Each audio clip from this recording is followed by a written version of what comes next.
పెళ్లి పుస్తకం మనమని మమ్మల్ని కలపద్దు ప్లీజ్. నువ్వు తప్ప ఈ ఇంట్లో ఎవ్వరూ ఆవిడికి సపోర్ట్ చెయ్యరు, ఉండాలని కోరుకోరు. నువ్వు ఇలాంటి దానివని పురిట్లోనే తెలిస్తే వడ్ల గింజతో నీ ప్రాణం తీసేదాన్ని. అప్పుడే అలా చేసుంటే ఇంతమంది నీ వల్ల బాధపడకుండా కాపాడేదాన్ని. ఆ పాపాన్ని కంట కొడితేనే దేవుడు నాకు వేయాల్సిన శిక్ష వేశాడు. ఇక నా వల్ల ఎవరికి ఏ కష్టం ఉండదమ్మా. ఇన్ని రోజులకి ఒక మంచి నిర్ణయం తీసుకున్నావు. త్వరగా బయలుదేరితే ఈ రోజు నుండైనా మేము ప్రశాంతంగా నిద్రపోతాం. అభిలాష తీసుకున్నది మంచి నిర్ణయం కాదండి. తనిప్పుడున్న పరిస్థితుల్లో బయటికి పంపించడం పాపం అవుతుంది. నేరం చేసిన వాళ్ళకి శిక్ష వేయటం ధర్మం అంటారు, పాపం కాదు. అయ్యో, అభి గురించి మీకు పూర్తిగా తెలియదండి. మాకన్నా ఎక్కువ నీకు తెలీదు కాబట్టే ఇలా పిచ్చి దానిలా ప్రవర్తిస్తున్నావు. అరే, ఇంట్లో నుండి వెళ్ళిపోతుంటే ఏదో ప్రాణాలు పోతున్నట్టు మూర్ఖంగా అడ్డుపడుతున్నావేంటి?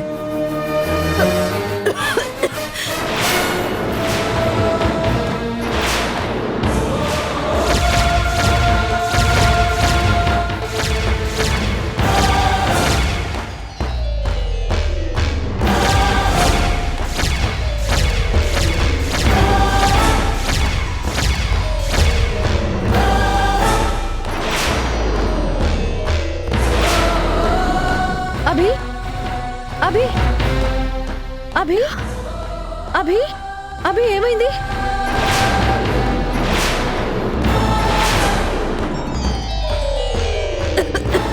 అభి, హాస్పిటల్కి వెళ్దాం పదా. పర్వాలేదు సాక్షి, నాకేం కాదు, నేను బానే ఉన్నాను. అభి,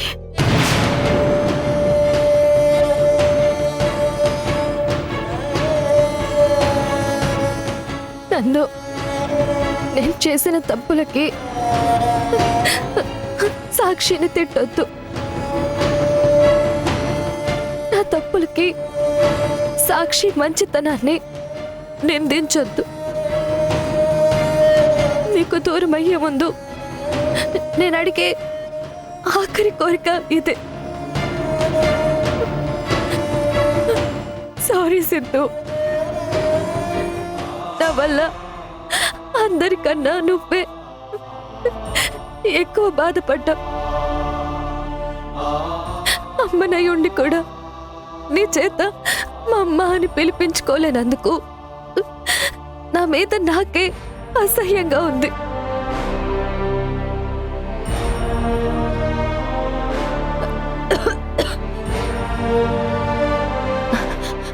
వచ్చే జన్మలోనైనా ఏ తప్పు చేయకుండా నీ మీద తల్లి ప్రేమ చూపించాలని మనస్ఫూర్తిగా కోరుకుంటున్నాను.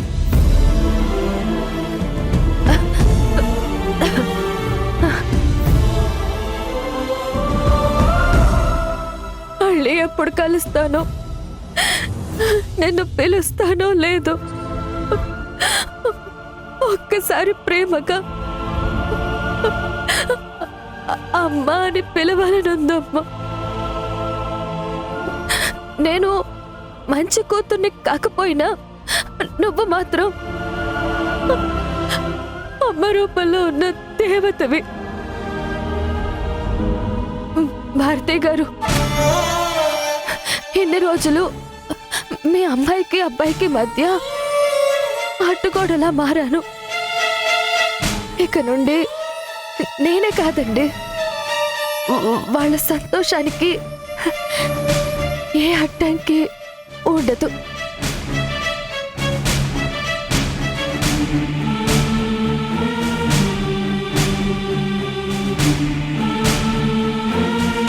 కాళ్ళు పట్టుకునే ఓపిక లేదు, కానీ మీ అందరికీ చేతులెత్తి దండం పెడుతున్నాను.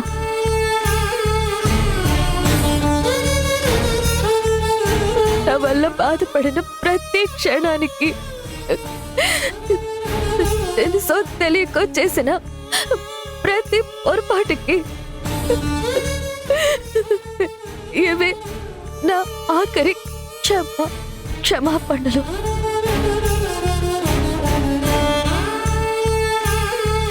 ఇక మించి మీ జీవితంలో అభిలాష ఉండదు. అభి,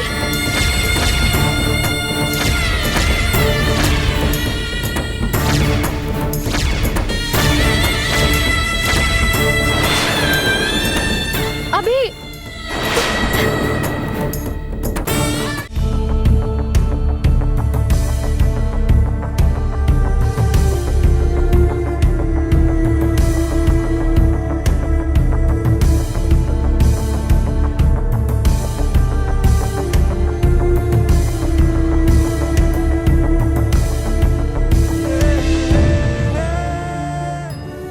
అభికి ఇప్పుడు ఎలా ఉంది డాక్టర్? చావుకు దగ్గర పడిన ప్రాణం ఎలా ఉంటుందో అలా ఉంది.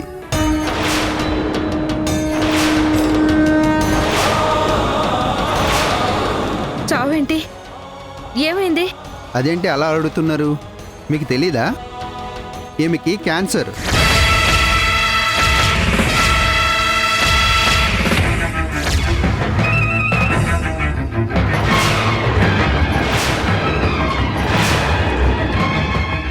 లాస్ట్ స్టేజ్లో ఉంది. ఇంకొన్ని రోజులు మాత్రమే బతుకుతుంది.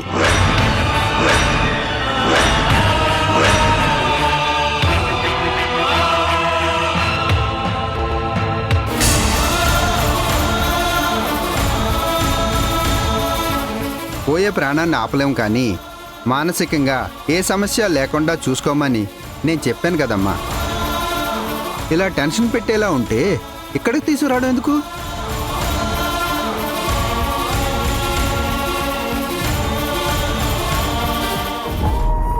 ఈమె ఉన్న కండిషన్కి మా అబ్జర్వేషన్లో ఉండడమే బెస్ట్. నాకు హాస్పిటల్లోనే ఉండాలనుంది డాక్టర్.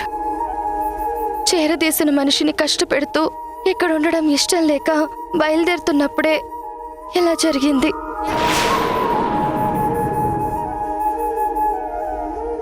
కళ్ళు మూసేలోపు నా కుటుంబంతో జ్ఞాపకాలు కావాలనుకున్నాను. మంచో చెడో ఇన్ని రోజులు వాళ్ళ మధ్య ఉన్నాను. అది చాలు నాకు. నన్ను తీసుకువెళ్ళండి డాక్టర్. వద్దు డాక్టర్, అభిలాష మాతోనే ఉంటుంది.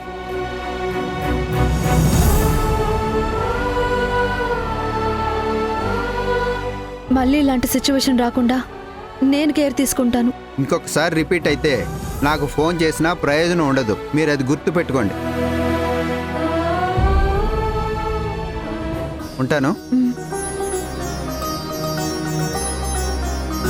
డాక్టర్ కూడా చెప్తున్నారు కదా సాక్షి, నన్ను వెళ్ళనివ్వు ప్లీజ్. నేను ఇక్కడ ఉండడం వల్ల మీ అందరికీ సమస్య తప్ప ఏ ప్రయోజనం ఉండదు. ప్రయోజనం చూసుకోవడానికి నేనే ఉచిత సేవ చేయడం లేదభి. ఎన్ని రోజులు బతుకుతుందో తెలియని సాటి మనిషికి తోడుగా బాధ్యతగా నిలబడుతున్నాను. నీకు మాటిచ్చినట్టే ఇక్కడున్న అందరూ నిన్నుగా అర్థం చేసుకునేటట్టు చేస్తాను.